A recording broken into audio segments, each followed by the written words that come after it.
வணக்கம் நண்பர்களே, நான் இன்னைக்கு உங்களை life changing gallery Tamil YouTube சேனலுக்கு வரவேற்கிறேன். நாளைக்கு என்ன லஞ்ச் பாக்ஸுக்கு சாப்பாடு கொடுத்து விடுறது அப்படின்னு ஒரே குழப்பமாக இருக்கா? இந்த கீரை சாதம் ட்ரை பண்ணி பாருங்கள். ரொம்பவே ஆரோக்கியமானது, ரொம்ப டேஸ்ட்டாகவும் இருக்கும். லஞ்ச் பாக்ஸ் உடனே காலி ஆகிட்டு வரும். கீரை சாப்பிடாத குழந்தைங்க கூட ஈஸியாக சாப்பிட்டு வந்துடுவாங்க.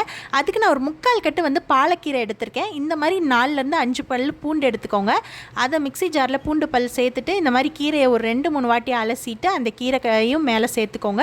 நல்லா வலுவலுன்னு அரைச்சிக்கோங்க. தண்ணி எதுவும் சேர்க்காதீங்க. கீரையில் வலுவலுன்னு அரைச்சிங்கன்னா அதில் இருக்க நீர்லேயே கீரை சூப்பராக அரைப்பட்டுரும். அப்புறம் ஒரு அரை லெமனோட சாறு பிழிஞ்சு விட்டுக்கோங்க. எதுக்குன்னா அந்த கீரை பச்சை ஸ்மெல், அந்த இலை வாடை அடிக்காமல் இருக்கும். அதுக்காக லெமன் பூண்டெல்லாம் சேர்க்குறோம். அடுத்து பார்த்திங்கன்னா இந்த மாதிரி நல்லெண்ணெய் நம்ம ஒரு செக்கிலாட்டின நல்லெண்ணெய் 3 டேபிள் ஸ்பூன் எடுத்து நல்லா சூடு பண்ணிவிட்டு ஒரு டேபிள் ஸ்பூன் கடுகு உளுந்தம்பருப்பு, அப்புறம் அரை டேபிள் ஸ்பூன் சீரகம் எல்லாம் சேர்த்து நல்லா பொரிய விட்டுக்கோங்க. அதுக்கப்புறம் தாளிப்புக்காக ஒரு பெரிய வெங்காயத்தை நல்லா மெல்லிசா நறுக்கி உள்ளே சேர்த்துக்கலாம். பச்சை மிளகாய் ஒரு 4 பச்சை மிளகாய் கீரி உள்ளே சேர்த்துக்கலாம். உங்களுக்கு காரம் ரொம்ப பிடிக்கும்னா நீங்கள் கீரை அரைக்கிறப்பவே இந்த பச்சை மிளகாவையும் சேர்த்து கூட அரைச்சி போடலாம்.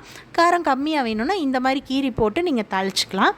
அப்புறம் இந்த வெங்காயம் நல்லா பொன் வறுவலாக வதங்கி வரணும். அப்போ தான் எந்த ஒரு தாளிப்பு சாதத்துக்கும் வெங்காயம் இந்த மாதிரி நல்லா வதங்கி வந்தால் தான் ரொம்ப டேஸ்ட்டாக இருக்கும். நல்லா ப்ரௌன் ஆகிடுச்சு. இந்த டைமில் நம்ம நல்லா வலுவலுன்னு பூண்டு எலுமிச்சை சாரெலாம் போட்டு அரைச்சி வச்சுருக்கிற கீரையை அந்த பேஸ்ட்டை உள்ளே சேர்த்துடலாம். இந்த கீரை பேஸ்ட் ஒரு 5 நிமிஷம் பச்சை ஸ்மெல் போக கொதிக்கணும். தண்ணி எதுவுமே சேர்த்துறாதீங்க. தண்ணி சேர்த்தோன்னா ஒரு மாதிரி குழம்பு மாதிரி ஆகிடும். அதனால் அதில் இருக்கிற நீர்லேயே அது கொதிச்சு அழகாக சுண்டி வந்துடும். ரொம்ப நேரம் கொதிக்க விட்டிங்கன்னா கீரை கலர் மாறிடும். 5 நிமிஷம் கொதிச்சா போதும். கொஞ்சமாக தேவையான அளவு உப்பு சேர்த்துக்கலாம். அதுக்கப்புறம் பார்த்திங்கன்னா இப்போது இது நல்லா கொதித்து அதோட ஸ்மெல் போயிடும். அதுக்கப்புறம் நம்ம இந்த மாதிரி சோறு முதவே வெள்ளை சோறு நல்லா உதிரியாக உப்பு போட்டு வேக வச்சு எடுத்து வச்சுக்கணும். தனியாக ஆற வச்சுக்கோங்க.